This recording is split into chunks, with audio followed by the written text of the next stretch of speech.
E aí, você já parou para pensar como é que alguns candidatos dão aqueles saltos gigantescos na lista de um concurso, passando na frente de centenas de pessoas? Pois é, não é mágica. Nesta análise, a gente vai mergulhar na ciência por trás disso e desvendar as estratégias que transformam uma nota boa numa aprovação espetacular. Para a gente começar, a gente precisa entender o cenário, o campo de batalha. E o nome do maior desafio é esse aqui: densidade classificatória. Imagina só, centenas de concorrentes com notas praticamente iguais, separados por décimos. Cada mínimo ponto vira uma guerra que decide quem fica com a vaga e quem fica de fora.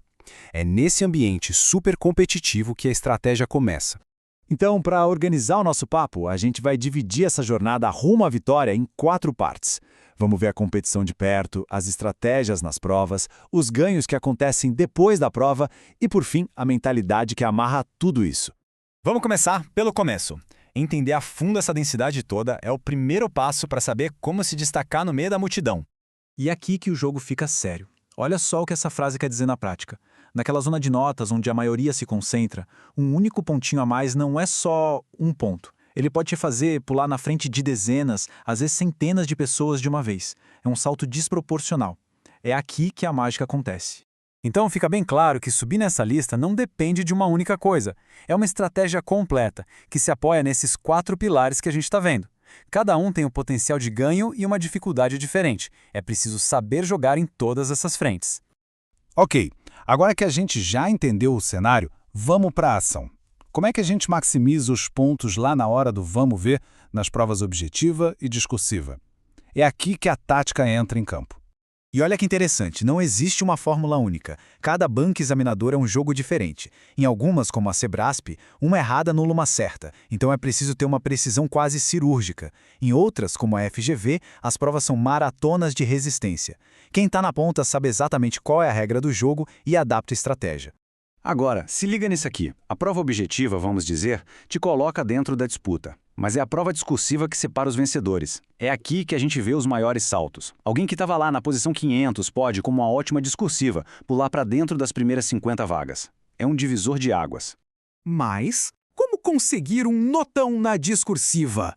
O pulo do gato é uma coisa chamada técnica do espelhamento. A ideia é bem simples: facilitar ao máximo a vida de quem vai corrigir sua prova. Você basicamente desmonta a pergunta em bloquinhos e responde cada um deles na ordem exata usando títulos. Você praticamente pega o corretor pela mão e diz: olha, a resposta que você procura está aqui.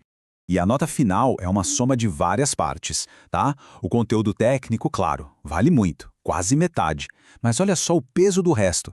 A estrutura do texto, a lógica, a apresentação, a caligrafia, tudo isso somado vale quase a outra metade. Então não adianta ser um gênio no assunto se a sua comunicação for confusa. Muita gente acha que entregou a prova e o trabalho acabou, mas na verdade o jogo continua. Existem pontos preciosos que podem ser ganhos depois, fora da sala de exame. 50. Pensa um pouco nesse número. Um único ponto que você consegue recuperar com um recurso bem fundamentado pode te jogar na frente de 50 concorrentes. É uma alavancagem absurda.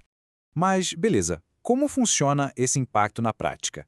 Porque um recurso pode ter 2 resultados bem diferentes, e cada um deles mexe na lista de classificação de um jeito completamente distinto. E aqui está a diferença crucial. Quando uma questão é anulada, todo mundo ganha o ponto, então sua posição muda muito pouco.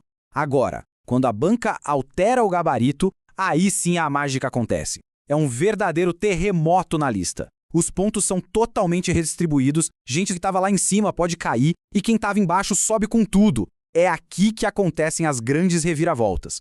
E isso nos leva a uma vantagem que muitos esquecem: os títulos. É uma pontuação que você já tem antes mesmo da prova. Olha o poder disso. Um doutorado pode valer o mesmo que acertar até 10 questões a mais. É como começar a corrida vários metros na frente dos outros competidores. É uma vantagem passiva, mas decisiva. Por último, mas talvez o mais importante, vamos falar da base que sustenta tudo isso. De nada adianta saber todas as táticas se a mentalidade não estiver no lugar certo. Agora, dá uma olhada nesses números. Isso aqui é fundamental. Métodos passivos, como só ler ou assistir a uma aula, têm uma retenção de conhecimento muito baixa. O cérebro aprende de verdade é quando a gente força ele a trabalhar, a buscar informação. Por isso que resolver questões é tão eficiente.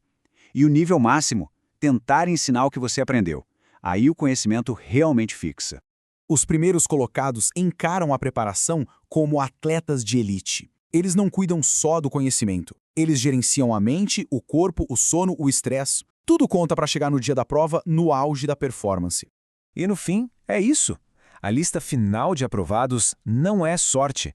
Ela é só o registro de quem se preparou melhor, de quem entendeu que o jogo envolve técnica, estratégia e, principalmente, preparo mental. Se essa análise te ajudou a enxergar esse processo de um jeito novo, não esquece de deixar o like e se inscrever no canal para mais conteúdos como este. Até a próxima!